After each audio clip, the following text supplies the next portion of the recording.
ஆண்டவராகிய இயேசுவின் நாமத்தில் உங்கள் எல்லாருக்கும் கிறிஸ்மஸ் வாழ்த்துக்கள். லூக்கா எழுதின சுவிசேஷம் 2ஆம் அதிகாரம் 11வது வசனத்தில் இவ்வாறு எழுதப்பட்டிருக்கிறது.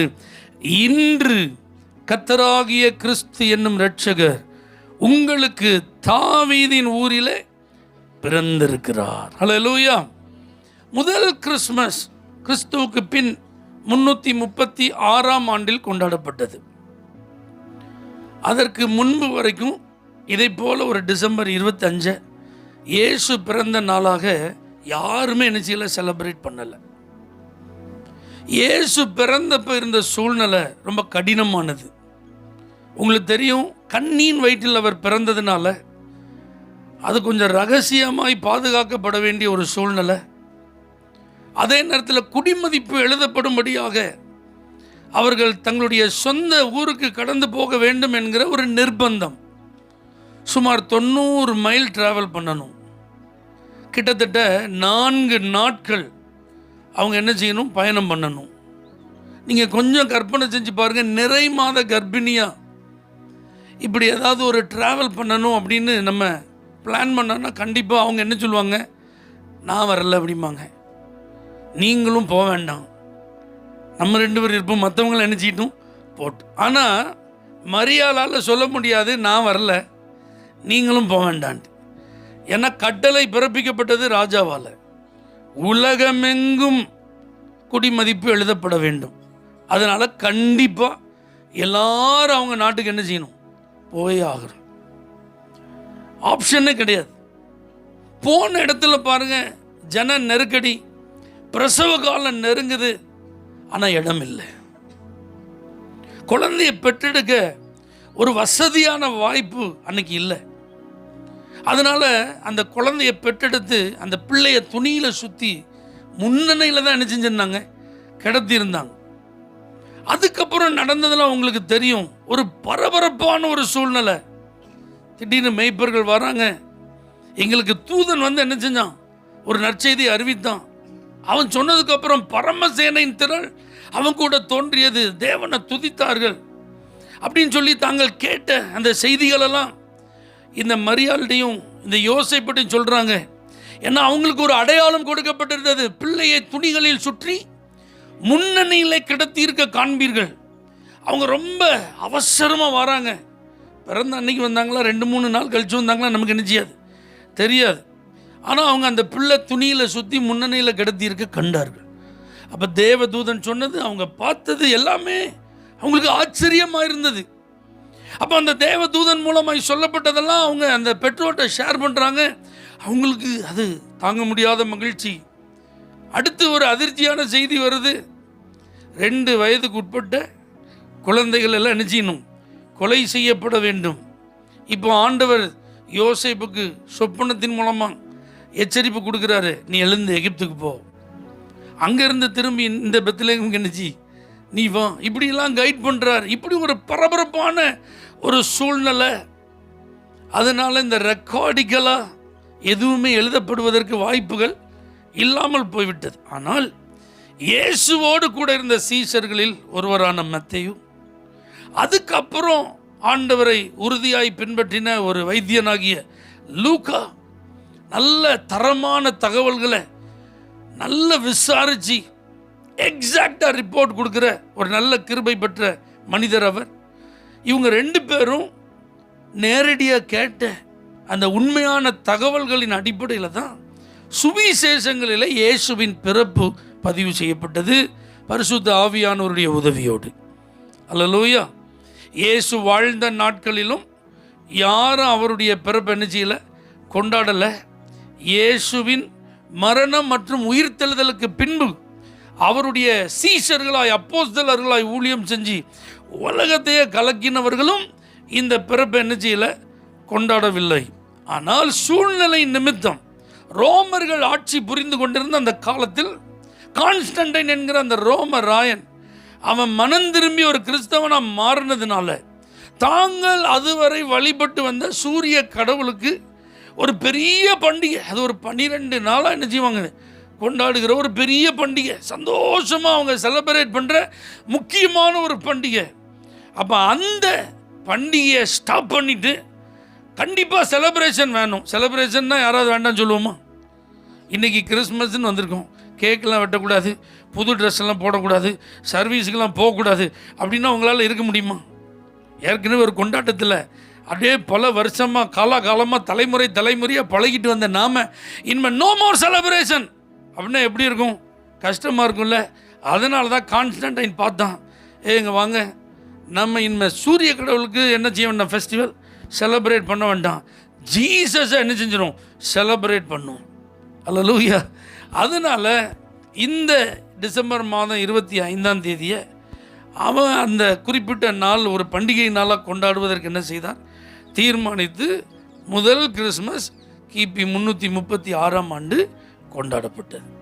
அதிலேருந்து அப்படி படிப்படியாக சபை பிதாக்கள் காலம்லாம் போய் அப்படியே நூற்றாண்டுகள் கடந்தப்ப இப்போ ரோமர்களுடைய ஆட்சி முடிந்து ஆங்கிலேயர்களுடைய ஆட்சி வருது. ஒரு ஆமேன் சொல்லுங்க பார்க்கலாம். உலகம் எங்கிலும் ஆங்கிலேயர்களுடைய ஆட்சி.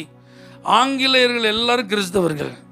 அதனால் பார்த்தாங்க, ரோமர்கள் இவங்க மூலமாக அது அந்த சிஸ்டம் ஒரு மாதிரி இருக்குது, அந்த டைப் ஆஃப் செலிப்ரேஷன் கொஞ்சம் வித்தியாசமாக இருக்குது, இது ஃபுல் அண்ட் ஃபுல் கிறிஸ்டியன் பேஸ்டாக என்ன செய்யணும் இருக்கணும்னு சொல்லிட்டு அவங்க தான் என்ன செஞ்சாங்க அப்படின்னா, ஆங்கிலேயர்கள் காலத்தில் இருந்து தான் கிறிஸ்மஸ் இப்போ நம்ம செலிப்ரேட் பண்ணிட்டு இருக்கோம் பார்த்தீங்களா, இந்த மாதிரி இந்த கிறிஸ்டியன் பேஸ்டாக இன்னும் வேதத்தின் அந்த ஆழத்தோடு இணைந்து அர்த்தத்தோடு இணைந்து கொண்டாடப்படுகிறதாய் மாறியது.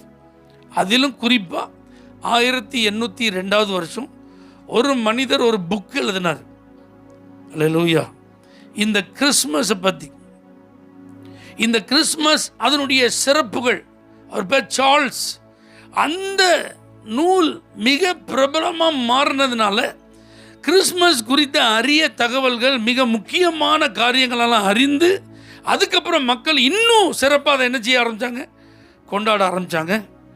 1832 ஐ திங்க் அல்லது 36 இருக்கலாம், 1832 அல்லது 36 இதுக்குள்ள மறுபடி ஒரு நபர் ஒரு புத்தகம் எழுதுறாரு, கிறிஸ்மஸ் கேரல்ஸ் அப்படின்னு சொல்லி. இதுவும் மக்கள் மத்தியில் ரொம்ப பிரபலமாக மாறிட்டு. இந்த 2 புத்தகங்களும் இன்னைக்கு நம்ம பார்த்து கொண்டிருக்கிற இந்த கிறிஸ்மஸ் செலிப்ரேஷன் இருக்கு பார்த்தீங்களா, விழா கோலம், கிறிஸ்மஸ் ட்ரீ, சாண்டா கிளாஸ், இந்த மாதிரி பக்காவாக செலிப்ரேட் பண்ணுறதுக்கு என்ன செஞ்சுட்டு முக்கியமான வழியாய் மாறிட்டு. ஆமீன் சொல்லுங்க பார்க்கலாம். அல்லேலூயா. இந்த கிறிஸ்மஸில் ட்ரீ வைக்கலாமா, சாண்டா வரலாமா, அல்லது 25th தான் கிறிஸ்மஸ் கண்டிப்பாக செலிப்ரேட் பண்ணணுமா, பைபிளில் எங்கேயாவது செலிப்ரேட் பண்ணியிருக்காங்களா, இப்படியெல்லாம் நம்ம இந்த நாளில் என்ன செய்ய வேண்டாம், மூளை போட்டு குழப்பவே வேண்டாம். ஆண்டுடைய பிறப்பை நம்ம நினைவு கூறுறதில் ஒன்றும் தப்பு இல்லை. அல்லேலூயா. அதனால் இந்த பண்டிகை கால கொண்டாட்டத்தில் நீங்கள் நல்ல சந்தோஷமாக என்ஜாய் பண்ணணும். நான் ஒரு தப்பான பண்டிகையை கொண்டாடுறணும், தவறாக இந்த நாளை செலிப்ரேட் பண்ணுறணும் அப்படிலாம் நீங்கள் யாரும் என்ன செய்ய வேண்டாம், நீங்கள் நினைக்க வேண்டாம். நல்ல உற்சாகமாக சந்தோஷமாக நீங்கள் என்ன செய்யுங்க, செலிப்ரேட் பண்ணு. என்ன ஒரு விஷயம் அப்படின்னா, இந்த செலிப்ரேஷனில் எல்லா மற்ற காரியங்கள் உள்ளே வந்து கிறிஸ்மஸ் மெசேஜ் கீழே என்ன செஞ்சிடக்கூடாது, போயிடக்கூடாது. கிறிஸ்து உள்ளே போயிடக்கூடாது. கிறிஸ்துவை தவிர மற்ற அலங்காரங்கள், விருந்து உபசரணைகள், கேக்கு, சாண்டா கிளாஸு, ட்ரீ, கேரளு, இந்த மாதிரி காரியங்கள் எல்லாம் பெருசுப்படுத்தப்பட்டு இயேசுவை என்ன செஞ்சிடக்கூடாது, மறைச்சிடக்கூடாது. இந்த கிஃப்டெல்லாம் ஒன்று மேலே ஒன்று அடுக்கி வச்சுட்டு அந்த மெயினானதை உள்ளே என்ன செஞ்சிடக்கூடாது, மறைச்சிடக்கூடாது. எல்லா கிஃப்ட்டும் நமக்கு அவசியம்தான். அது நம்முடைய மனதுக்கு என்ன கொடுக்கும், சந்தோஷத்தை கொடுக்கும். அது ரொம்ப தேவை. அதனால் இந்த கிறிஸ்மஸில் உங்கள் வீட்டை அலங்காரம் பண்ணுறது, ஸ்டார் வைக்கிறது, குடில் வைக்கிறது, ட்ரீ வைக்கிறது, நம்ம ப்ரோக்ராமில் சாண்டா வர்றது, என்னன்னாலும் இருப்பதை குறித்து நமக்கு ஒரு பிரச்சனை கிடையாது, அதற்கு ஒரு தடையும் கிடையாது. ஆனால் இவைகள் பெரிதல்ல, இயேசு தான் பெருசு. ஆமேன்னு சொல்லுங்க பார்க்கலாம்.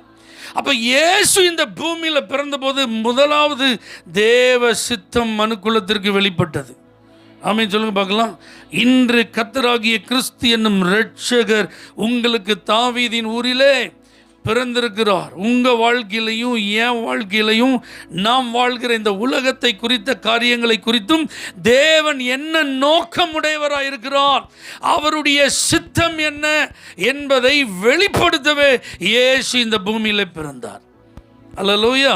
அப்போ முதலாவது நாம் அறிந்து கொள்ள வேண்டிய ஒரு பெரிய உண்மை என்னன்னா, இயேசு பிறந்ததுனால எனக்கு என் வாழ்வை குறித்து அவருடைய திட்டம் தெரியணும். என் வாழ்வை குறித்து அவருடைய சித்தத்தை நான் என்ன செய்யணும், அறிய வேண்டும். ஏதோ பிறந்தேன், ஏதோ வாழ்ந்தேன், ஏதோ வளர்ந்தேன், காலத்தை முடித்தேன், அதுக்கப்புறம் போயிட்டேன் அப்படின்னு நினச்சிக்கூடாது, இருக்கவே கூடாது. ஒரே ஒரு வாழ்க்கை தான். இந்த ஒரு வாழ்க்கையை குறித்த தேவ சித்தம் என்ன? இயேசு ஏன் இந்த பூமியில் பிறந்தார்? மனிதர்களின் பாவத்திலிருந்து அவர்களை மீட்க, தேவனுக்கும் மனிதனுக்கும் இருந்த பிளவை அவர் சரி பண்ண, நித்திய ஜீவனை கொடுக்க இயேசு இந்த பூமிக்கு என்ன செய்தார்? வந்தார். அவர் வாழ்ந்த வாழ்க்கையை நீங்கள் கொஞ்சம் கவனிச்சு பாருங்க. அவர் இஷ்டத்துக்கு ஒன்றுமே செய்யலை. பிதாவின் சித்தம் செய்யவே நான் வந்தேன். பிதாவின் சித்தம் செய்கிறதான் என்னுடைய போஜனம். அவருடைய வேலைக்காகவே நான் வந்தேன். கடைசி அந்த கெத்செமனேல கூட பாருங்க, ஆகிலும் என்னுடைய சித்தத்தின்படி அல்ல உம்முடைய சித்தத்தின்படி ஆக கடவுள். அப்போ கிறிஸ்துவின் பிறப்பு நமக்கு எதை வெளிப்படுத்துகிறது? நம்ம மனம் போன போக்கில் என்ன செய்யக்கூடாது, போகக்கூடாது. நம்ம இஷ்டம் போல வாழக்கூடாது. கண்டதே காட்சி கொண்டதே கோலம் சொல்லி உலகத்தார் வாழ்வது போல நாம் என்ன செய்யக்கூடாது. எனக்கு எது சரின்னு தெரியுதோ அதை தான் நான் செய்வேன். என் மனசுக்கு சரிங்கிறது படி தான் நான் முடிவு பண்ணுவேன். நோ, தேவ பிள்ளைகள் நாம் அப்படி ஒரு நாள் என்ன செய்யக்கூடாது, தீர்மானம் பண்ணக்கூடாது. ஏன்னா நம்ம வாழ்வை குறித்து ஆண்டவருக்கு என்ன இருக்குது? ஒரு நல்ல நோக்கம் இருக்கிறது, ஒரு நல்ல திட்டம் இருக்கிறது. இதெல்லாம் நீங்கள் நம்புறீங்களா? அல்லேலூயா. சாதாரணமாக மீன் பிடித்து கொண்டிருந்த மீனவர்களை பிடிச்சி என் பின்னே வா, உன்னை நான் மனுஷனை பிடிக்கிறோன்னு மாத்துறேன். அப்போ அவங்களெல்லாம் ஆண்டவர் தன்னுடைய பின்னாடி வர வைத்ததுக்கு என்ன இருக்குது? ஒரு நோக்கம். இப்போ நீங்களா யாரு? கிறிஸ்தவர்களா சீசர்களா? அல்லேலூயா. நாம் முதல்ல இயேசுவை ஏற்றுக்கொண்டப்ப கிறிஸ்தவர்களாக மாறிட்டோம், கிறிஸ்துவை உடையவர்களாக மாறிட்டோம். இப்போ நம்ம நாளுக்கு நாள் என்ன செஞ்சிட்டே இருக்கோம்? அவருடைய உபதேசங்களை, போதனைகளை நாம் அறிந்து அதை புரிந்து அதன்படி அவர் நமக்கு நியமித்த பாதையில் அவரை ஃபாலோ பண்ணுறதுக்கு நம்மளை என்ன செஞ்சுருக்கோம்? முழுவதுமாக ஒப்பு கொடுத்துருக்குறோம், அர்ப்பணித்திருக்கிறோம். அதனால் இப்போ நம்ம யார் ஃபுட் ஸ்டெப்பை ஃபாலோ பண்ணுறோம்? ஆண்டவருடைய காலடியை நம்ம ஃபாலோ பண்ணுறோம். என்னை பின்பற்றி வாருங்கள் அப்படின்னு சொன்ன இயேசுவை ஃபாலோ பண்ணுறோம். அப்போ நீங்கள் இயேசுவை ஃபாலோ பண்ணிவிட்டு உலகம் காட்டுற பாதையில் நடக்க முடியுமா? அல்லது நீங்கள் விரும்புகிற பாதையை நீங்கள் தேர்வு செய்ய முடியுமா? முடியவே முடியாது, கூடாது. அப்போ இந்த கிறிஸ்மஸில் நல்லா தெரிஞ்சுக்கோங்க, இயேசு ஏன் பிறந்தார்னா பிதாவின் சித்தத்தை இந்த பூமிக்கு வெளிப்படுத்த, அல்லேலூயா, மனுஷனுக்கு வெளிப்படுத்த, அவரை சொந்த இரட்சகராக ஏற்றுக்கொண்ட நான் அவருடைய சித்தத்தை அறிந்து வாழ. அல்லேலூயா. எத்தனை வயதாக இருந்தாலும் உங்களை குறித்து அவருக்கு ஒரு நல்ல சித்தம் இருக்குது. 84 வயது அண்ணாளுக்கும் ஆண்டவர் ஒரு சித்தம் வச்சுருந்தார். கல்யாண வாழ்க்கை வெறும் 7 வருஷம்தான். அதுக்கப்புறம் அவங்களுடைய கணவர் இந்த உலகத்தை விட்டு கடந்து போய்விட்டார். அவங்களுக்கு குழந்தைகள் கிடையாது, அவங்க ஒரு தனி மனுஷி தான். ஆனாலும் அவங்களுக்கு ஒரு சித்தம் இருந்துச்சு. என்னது? தேவாலயத்தை விட்டு பிரியாமல் இரவும் பகலும் உபவாசம் பண்ணி ஜெபம் பண்ணணும். வர்றவங்களுக்கெல்லாம் என்ன செய்யணும்?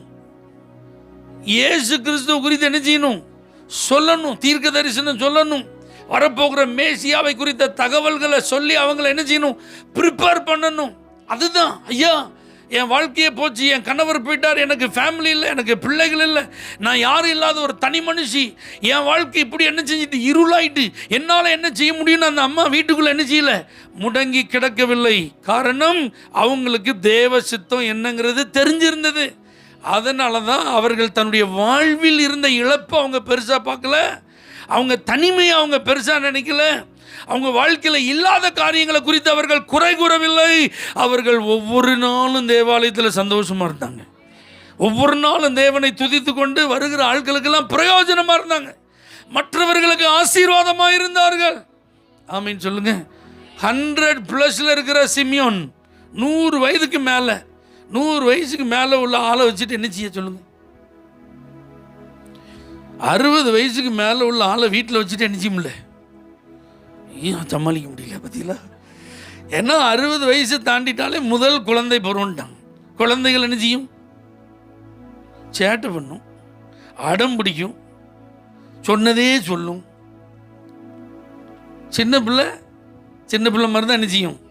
அப்போ 60 வயசுக்கு மேலே ஆனவங்க எப்படி தான் இருப்பாங்க, அப்படி தான் இருப்பாங்க. 80 வயசுன்னு வச்சுக்கோங்க, அவ்வளோதான். நியூ பார்ன் பேபியும், புதுசாக பிறந்த குழந்தையும். புதுசாக பிறந்த குழந்தைக்கு தன்னால் சாப்பிட தெரியுமா? புதுசாக பிறந்த குழந்தை தன்னால் நடந்து போமா? அது தானாகவே தன்னுடைய வேலையெல்லாம் பார்க்க முடியுமா? சான்ஸே இல்லை. அப்போ அதுக்கு யார் தேவை? ஒரு பேரண்ட் தேவை, ஒரு கார்டியன் தேவை. இப்போ 100+ யார் இருக்கா? அப்போ எப்படி இருந்திருக்கு யோசிச்சு பாருங்க. நான் எதுக்கு இந்த பூமியில் இருக்கணும்? அதான் ஆக வேண்டியதெல்லாம் ஆச்சு, ஆண்டு அனுபவிக்க வேண்டியதெல்லாம் அனுபவிச்சாச்சு, போய் சேர வேண்டியதானே. இல்லை, என்னுடைய ரட்சண்யத்தை நீ காணும் வரைக்கும் மரணம் அடைய மாட்டாய். உன் கண் அதை பார்க்கணும்பா. அது வரைக்கும் உனக்கு என்ன கிடையாது? மரணம் கிடையாது. இப்போ பாருங்க, 80, 90, 100, 101, 102, எத்தனாவது வயசில் அவர் 8வது நாள் விருத்த சேதனம் பண்ணப்பட்ட இயேசுவை பார்த்தாருன்னு தெரியாது. ஆனால் பாருங்கள், 100 வயசை தாண்டினதுக்கப்புறம் ஒரு நாள் தேவாலயத்துக்கு பரிசுத்த ஆவியின் ஏவுதலில் வர்றாரு. இந்த பெற்றோர் இயேசுவை தூக்கிட்டு எங்கே வராங்க? சர்ச்சுக்கு வராங்க. கையில் ஏந்தி அப்படியே ஸ்தோத்திரம் பண்ணுறாரு. இப்பொழுது உமது அடியேனை சமாதானத்தோடே போக விடுகிறேன். நல்லா புரிஞ்சுக்கோங்க, இப்படி நீங்கள் வாழ்வதற்கு தான் இயேசு வந்தார். என்ன வாழ்க்கைன்னு புலம்பிட்டு இருக்கிறதுக்கு கிடையாது. ஏன் நான் வாழ்கிறேன்னு அழுதுட்டு இருக்கிறது கிடையாது. தேங்க்யூ லார்ட், நல்ல ஒரு சமாதானமான வாழ்க்கையை தந்தீங்கப்பா. உங்கள் சித்தத்தை பரிபூரணமாக நிறைவேற்றி முடிக்க எனக்கு கிருபை தந்தீங்கப்பா. என்னை கொண்டு செய்ய வேண்டிய எல்லாத்தையும் நீங்கள் என்ன செஞ்சிட்டீங்க? செஞ்சு முடிச்சிட்டீங்கப்பா. இப்போ நீங்கள் வந்தாலும் உங்களை நான் சந்திக்கிறதுக்கு ஆயத்தம், அல்லது என்னை நீர் எடுத்துக்கொண்டாலும் உம்மிடத்தில் வருவதற்கு நான் ஆயத்தம். இந்த சித்தத்தை ஒரு தேவ பிள்ளை அறிந்து கொள்வதற்குத்தான் தேவன் இயேசுவாக பூமியிலே பிறந்தார். ஆமென், ஹல்லேலூயா. ரெண்டாவது, to give you grace to reveal his will. முதலாவது. ரெண்டாவது, அவருடைய கிருபையை நீங்கள் பெற்றுக்கொள்ளும். இயேசுனாலே கிருபை தாங்க. ஆமென் சொல்லுங்க. இயேசுனாலே மனுஷன் கொடுக்கப்பட்ட கிருபையை இழந்தவன், பாவத்தினால தன்னுடைய கிருபையை இழந்து போனவன். ஆனால் இயேசு என்னைக்கு வந்தாரோ கிருபையும் சத்தியமும் நிறைந்தவராய் நமக்குள் வாசம் பண்ண. அதுக்கு முன்னாடி நம்மளை பார்த்தாலே தேவன் நம்ம பக்கம் முகத்தை என்ன செய்ய மாட்டார்? திரும்ப மாட்டார். ஏன்னா நம்ம கல்வாரியில் பார்க்குறோம்ல, முழு மனுக்குலத்தின் பாவமும் இயேசுநாதர் மேலே சுமத்தப்பட்ட போது பிதாவானவர் தன்னுடைய முகத்தை என்ன செய்தார்? மறைத்து கொண்டார். பைபிள் இருக்கு. 3 மணி நேரம் முழு மனுக்குலத்தின் பாவம் அவர் மேல் சுமத்தப்பட்ட போது பிதாவின் முகம் இயேசுக்கு மறைஞ்சிட்டு. இது வரைக்கும் இயேசுவும் பிதாவும் பிரிந்ததே இல்லை. நான் தனியே இல்லை, பிதா என்னை தனியே இருக்க விடவில்லைன்னு இயேசு ஊழியம் செஞ்ச நாட்களில் ஓப்பன் ஸ்டேட்மெண்ட்டே சொல்லியிருக்கிறாங்க. ஆனால் சிலுவையில் தன்னுடைய முகம் இயேசுக்கு பிதா மறைச்சிட்டார்.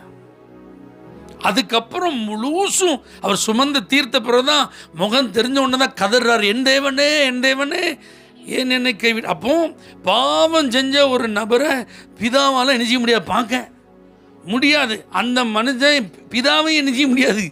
பார்க்க முடியாது. ஏன்னா பாவம் தான் ஒரு மனிதனுக்கும் தேவனுக்கும் இடையில ஒரு பெரிய பிரிவினையாக மாறிடுது, தடுப்பு சுவராக மாறிடுது. பாவத்தின் சம்பளம் கண்டிப்பா ஆக்கினை தீர்ப்பு, தேவ கோபாக்கினை இருக்கு. ஆனா இந்த இயேசு இந்த பூமியில பிறந்தப்ப அது என்ன மாறுது? கோபாக்கின கிருபையா மாறுதுங்க. அல்லேலூயா. நரக ஆக்கினைக்கு நியமிக்கப்பட்டிருந்த நமக்கு நித்திய ஜீவன் கிடைக்கிறது. நீங்க சொல்லுங்க, இதுக்கு யாராவது தகுதி உள்ளவங்களா? நாம் யாராவது இந்த நித்திய ஜீவனை, இந்த கிருபையை பெற்றுக்கொள்ள நாம் தகுதி உள்ளவர்களா, பாத்திரர்களா? இல்லவே இல்லை, இல்லவே இல்லைங்க. ஏன்னா நாம் பாவிகளாக இருக்கையில் தான் இந்த பூமிக்கு பாவிகளை ரட்சிக்கவே கிறிஸ்து இயேசு உலகத்தில் வந்தார். அல்லேலூயா. நம்ம நல்லவங்க அப்படிங்கிறதுனால கர்த்தர் நம்மளை தேடி வரல. நம்ம நீதிமான்களாக இருந்த காலத்தில் இயேசு இந்த பூமியில் வந்து நம்மளை நெஞ்சில சந்திக்கல. நாம் அவருக்கு விரோதமாய், அவருக்கு சத்துருக்களாய், சிலுவைக்கு பகைஞர்களாக இருந்தபோது தான் ஆண்டவர் நம்மளை தேடி வந்தார். அப்போ இப்போ நல்லா புரிஞ்சுக்கோங்க, உங்கள் மேலே கிருபை இருக்கு. கிருபை பெற்றவளே அப்படின்னு சொல்லி வாழ்த்தப்பட்ட மரியாதை போல இன்னைக்கு இயேசு உங்களையும் பார்க்குறார். நீங்கள் எல்லாரும் ஆண்டுடைய கண்களில் கிருபை பெற்றவர். ஏன்னா எத்தனையோ கோடிக்கணக்கான ஜனங்களுக்கு இந்த உண்மை மறைக்கப்பட்டிருக்கிறது. இயேசுதான் இரட்சகர், இயேசுதான் இந்த உலகத்தின் ஆண்டவர், இயேசுவால் மட்டும்தான் பரலோகத்துக்கு ஒரு மனுஷனை கொண்டு போக முடியும் என்கிற இந்த சத்தியத்தை இன்னைக்கு அறியாத கோடிக்கணக்கான ஜனங்கள், படித்த மேதைகள், பெரிய பெரிய பதவி பொறுப்புகளில் இருக்கிறவங்களாம் இன்னும் இந்த ரட்சிப்பை, இந்த இரட்சகரை அறியாமல் இருக்கும்போது நாம் இந்த ரட்சிப்பை பெற்றுக்கிறோம்னா அதாங்க கிருபை. அதனால தான் பைபிள் சொல்லுது, கிருபையினாலே விசுவாசத்தை கொண்டு நாம் ரட்சிக்கப்பட்டோம். அல்லேலூயா. அப்போ உங்கள் மேலே என்ன இருக்குது? உங்கள் மேலே கிருபை. பக்கத்தில் தட்டி சொல்லுங்க, உங்கள் மேலே ஆண்டுடைய கிருபை இருக்குது. அல்லேலூயா. உங்களுக்கு கர்த்தருடைய கண்களில் கிருபை உண்டு. ஆமென். அதனால கர்த்தருடைய கிருபை இருந்தாலும் அது உங்களை உயர்த்தும். கர்த்தருடைய கிருபை உங்கள் மேலே இருந்தாலும் நீங்கள் ஆசீர்வாதமாக இருப்பீங்க. அல்லேலூயா. ஏன் இந்த பூமியில் இயேசு பிறந்தார்? உங்கள் வாழ்க்கையை மகிமைப்படுத்த. Hallelujah. To give you glory. அவர் மகிமை நிறைந்தவர். ஆனால் அதே நேரத்தில் மகிமையை மனுஷன் இழந்துட்டான். ஆதாம் என்னைக்கு பாவம் செஞ்சானோ அவன் மேலே இருந்த மகிமை அவனை விட்டு போயிட்டு, ஆனால் அந்த மகிமையை மறுபடி உங்களுக்கு கொடுப்பதற்கும் எனக்கு கொடுப்பதற்கும் தான் இயேசு இந்த பூமிக்கு வந்தார். அப்போ அந்த மகிமைன்னா என்ன? நீங்களும் நானும் பிரகாசிக்கணும். நீங்களும் நானும் மற்றவர்களுக்கு ஆசீர்வாதமாக இருக்கணும். உங்கள் மூலமாக, என் மூலமாக இயேசு அநேகருக்கு வெளிப்படணும். அது படிப்பின் மூலமாகவோ, தொழில் மூலமாகவோ, வேலை மூலமாகவோ, சாதாரண குடும்ப வாழ்க்கை மூலமாகவோ, ஊழியத்தின் மூலமாகவோ, ஏதாவது ஒரு விதத்தில் தேவன் நம்மை மகிமைப்படுத்த விரும்புகிறார். எத்தனை பேர் ஆமென் சொல்கிறீங்க? நீங்கள் யாரும் சாதாரணமானவர்கள் அல்ல. கர்த்தருடைய மகிமை உங்கள் மேலே இருக்கிறது. அல்லேலூயா. கர்த்தருடைய மகிமை உண்மையில் வந்தது, உதித்தது. அல்லேலூயா. அருணோதயம் உங்களை சந்தித்திருக்கிறது. சாதாரணமாக இருந்த நம்மை கர்த்தர் இன்னைக்கு மகிமை பொருந்தினவர்களை ஆண்டவர் என்ன செய்திருக்கிறார்? மாற்றி இருக்கிறார். எத்தனை பேர் இதை நம்புறீங்க? அல்லேலூயா. நல்லா புரிஞ்சுங்க. இந்த 3 காரியத்தை மறந்துடாதீங்க. அல்லேலூயா. தேவ சித்தத்தை எனக்கு அவர் வெளிப்படுத்த, கிருபையை எனக்கு கொடுக்க, என்னை மகிமைப்படுத்த. அல்லேலூயா. இந்த தூதன் சொல்லும்போது சொல்றான், கர்த்தராகிய கிறிஸ்து என்னும் இரட்சகர். கர்த்தர் அப்படின்னா யாவே. கர்த்தர்னா எல்லாத்துக்கும் மூல காரணர் அவர் தான். அவர் இல்லாமல் ஒன்றுமே இல்லை. அப்போ இந்த பூமியில் இயேசு பிறக்கிறார்னா ஏதோ ஒரு சின்ன பேபி பிறக்கலை, ஆண்டவரே பிறக்கிறார். எல்லாத்தையும் ஆளுகை செய்கிறவர் பிறக்கிறார். நல்லா புரிஞ்சுக்கோங்க. வார்த்தை தான் மாம்சமாச்சுன்னு இருக்கு. இயேசு வார்த்தையாக இருந்தார், அந்த வார்த்தை தான் மாம்சமாச்சு. எபிரேயரில் நம்ம வாசிக்கிற இந்த வார்த்தையினால தான் இந்த உலகத்தையே ஆண்டவர் என்ன செய்கிறாராம்? தாங்குகிறார்.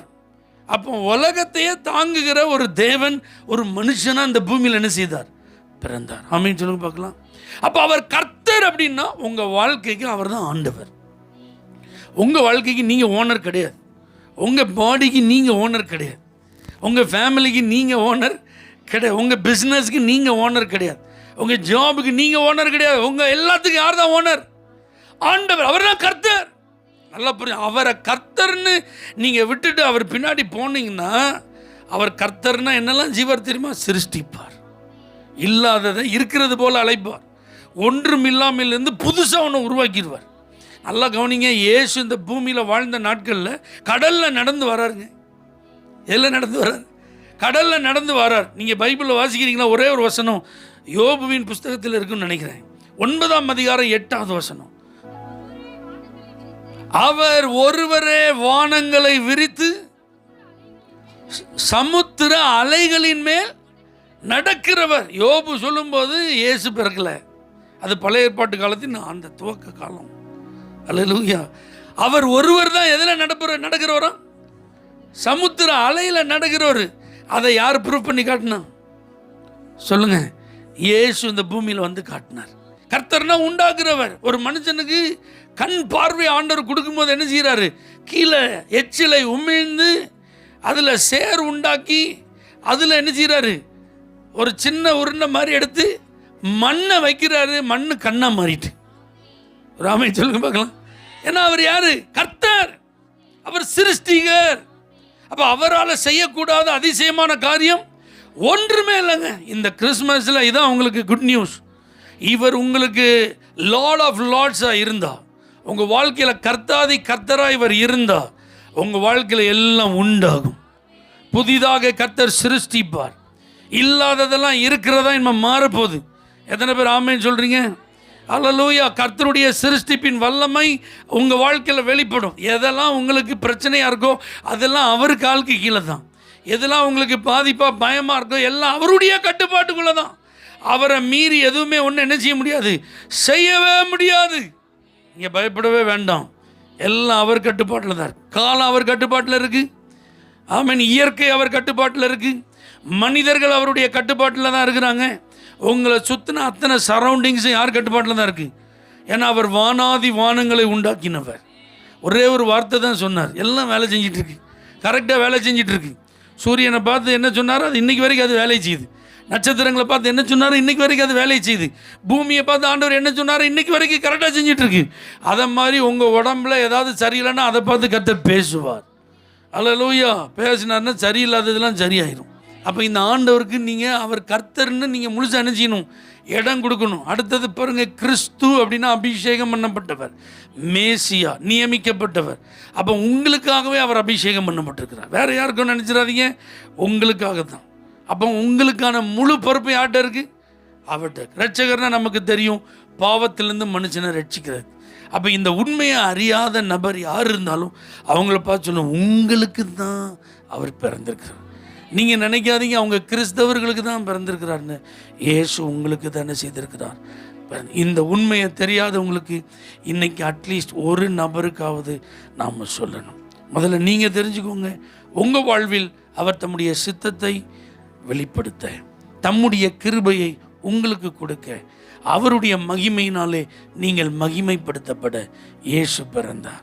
மற்றவங்களுக்கு சொல்லணும்னா உங்கள் வாழ்க்கையில் அவர் கர்த்தரா, அபிஷேகம் பண்ணப்பட்டவரா, இரட்சகராக இருப்பதற்கு தான் அவர் பிறந்தார்.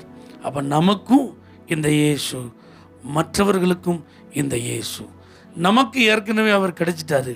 இன்னும் இந்த இயேசு கிடைக்காதவர்கள் நம்மை சுற்றிலும் நிறைய பேர் இருக்கிறாங்க. அவர்களுக்கு கொண்டு செல்ல நம்மை அர்ப்பணிப்போம். நிச்சயமாக இந்த கிறிஸ்மஸ் ஆசீர்வாதமாய் இயேசுவை மற்றவங்களுக்கு சொல்கிறதுங்கிறது அவ்வளோ எளிதில்லைங்க. மரியாள் இயேசுவை டெலிவரி பண்ணது அவ்வளோ ஈஸி கிடையாது. 90 மைல் நடக்கணும், 4 நாள் ட்ராவல் பண்ணணும், இடம் கிடைக்காது, அட்ஜஸ்ட் பண்ணணும். குளிர்ந்த சூழ்நிலை தான், வேறு வழி கிடையாது. வேண்டான்னு நம்ம என்ன செய்ய முடியாது, விலகி ஓட முடியாது, முழுசும் அர்ப்பணித்து தான் ஆகணும். அப்படி உங்களை நீங்கள் அர்ப்பணிக்காத பட்சத்தில் இந்த இயேசுவை நீங்கள் வேறு யாருக்கு என்ன செய்ய முடியாது, கொண்டு போக முடியாது. எத்தனை பேர் அப்படி உங்களை இன்னைக்கு அர்ப்பணிக்க, எந்த சூழ்நிலையாக இருந்தால், எவ்வளோ தியாகம் பண்ண வேண்டியது இருந்தால், ஆண்டவரே எதுவாக இருந்தாலும் உங்களை நான் மற்றவங்களுக்கு சொல்ல இந்த கிறிஸ்மஸில் என்ன அர்ப்பணிக்கிறேன். ஆண்டவரே உங்கள் நாமத்தை எப்படியாவது மற்றவர்கள்ட்ட கொண்டு போய் சேர்க்க, அது எவ்வளோ தூரம் நான் போக வேண்டியது இருந்தாலும் போவோம் ஆண்டவரே. அது எவ்வளோ பிரயாசப்பட வேண்டியது இருந்தாலும் நான் பிரயாசப்படுவேன் ஆண்டவரே. ஏன்னா நல்லா புரிஞ்சுக்கோங்க, பெத்லகேம்ல தான் இயேசு பிறக்கணும். அப்படி பிறக்கணுன்றத சில 100 ஆண்டுகளுக்கு முன்பு, சுமார் 500 வருஷத்துக்கு முன்பு கர்த்தர் தீர்க்க தரிசனமாக மீகா மூலமாக சொல்லிட்டாரு. அப்போ அந்த வார்த்தை நிறைவேறணும்னா இவங்க டிராவல் பண்ணி தான் ஆகணும். நல்லா புரிஞ்சுக்கோங்க, கர்த்தருடைய தீர்க்க தரிசனமான வார்த்தைகள் உங்களுக்கு இருக்குது. அப்படி ஏராளமான ஆசீர்வாத வாக்குத்தத்தங்கள் உங்களுக்கு இருக்குது. அதெல்லாம் உலக தோற்றத்திற்கு முன்பே, தாயின் கருவில் நீங்கள் உருவாக்கப்படுவதற்கு முன்பே உங்களுக்காக வைக்கப்பட்டிருக்கிறது. அப்போ அது நிறைவேறுவதற்கு தான் கர்த்தர் உங்களை மூவ் பண்ணுறார், கர்த்தர் உங்களை நடத்துகிறார். நீங்கள் கஷ்டம்னு நினைக்காதீங்க, என் வாழ்க்கை ரொம்ப கடினமாக இருக்குன்னு யோசிக்காதீங்க. எல்லாம் தீர்க்க தரிசனத்தின் நிறைவேறுதல், எல்லாம் தேவ திட்டத்தின் வெளிப்பாடு. அதுதான் வேற வழியே இல்லை. இதை நீங்கள் நம்பித்தான் ஆகணும். இதை நீங்கள் நம்பணும்னு கர்த்தர் விரும்புகிறார். நான் அதை நம்புறேன்னு நீங்கள் உங்கள் வாயால் சொல்லுவீங்களா? தீர்க்க தரிசனத்தின் நிறைவேறுதலை நான் நம்புகிறேன், நீங்கள் தான் என் வாழ்க்கையை வழி நடத்துறீங்க, நான் நம்புகிறேன். பரிசுத்த பிதாவே, இந்த கிறிஸ்மஸில் ஒவ்வொரு தேவ பிள்ளைகளை குறித்தும் உலகம் தோன்றுவதற்கு முன்பு உங்களுடைய சித்தத்தை நீங்கள் வச்சுட்டீங்க, பிளானை வச்சுட்டீங்க, மேலான திட்டத்தை வச்சுட்டீங்க. அதை நிறைவேற்றுவதற்கு தேவையான முழு கிருபையையும் நீங்கள் கொடுத்துருக்கீங்க. இந்த கிருபையோடு அவர்கள் வாழும்போது எந்த இடத்துல இருந்தாலும் அவர்களை நீ மகிமைப்படுத்துவேன். இந்த கிறிஸ்மஸில் அவங்க அதை அனுபவிக்கட்டும், ஒவ்வொரு நாளும் அதை அனுபவிக்கட்டும். இந்த மகிமைப்படுத்தப்பட்ட இவர்கள் மற்றவர்களுக்கும் ஆசீர்வாதமாய் மாற இந்த கிறிஸ்மஸ் நாளில் தீர்மானம் பண்ணியிருக்கிறாங்க. தியாகம் பண்ண கீழ்ப்படிய அர்ப்பணித்திருக்கிறார்கள். இந்த அர்ப்பணம் அவர்கள் அநேகருக்கு ஆசீர்வாதமாய் மாற்றட்டும். சகல துதியும் கனமும் மகிமையும் உமக்கே நாங்கள் ஏறெடுக்கிறோம், இயேசுவின் நாமத்தில் பிதாவே. For prayer contact, Pastor J. J. Kumar, El Shaddai Ministries, 9500252586, Surandai.